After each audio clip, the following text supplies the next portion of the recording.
Operation प्रहार अंतर्गत अड्ड्यावर धाड टाकून 1,82,500 रुपयाचा मुद्देमाल उपविभागीय पोलीस अधिकारी अकोट तसेच पोलीस स्टेशन अकोट ग्रामीण यांची संयुक्त कारवाई। आज दिनांक 19 ऑक्टोबर 2025 रोजी पोलीस स्टेशन अकोट ग्रामीण हद्दीत उपविभागीय पोलीस अधिकारी निखिल पाटील यांचे पथक तसेच पोलीस स्टेशन अकोट ग्रामीण येथील पोलीस स्टाफ पेट्रोलिंग करीत असताना गुप्त बातमीदाराकडून माहिती मिळाली की अकोला रोडवरील हॉटेल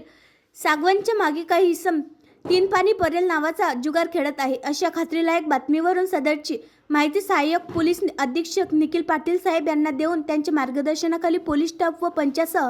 जुगार रेड केली असता एकूण 9 इसम जुगार खेळताना मिळून आल्याने पंचासक्षम त्यांना नावगाव विचारले असता त्यांनी त्यांचे नाव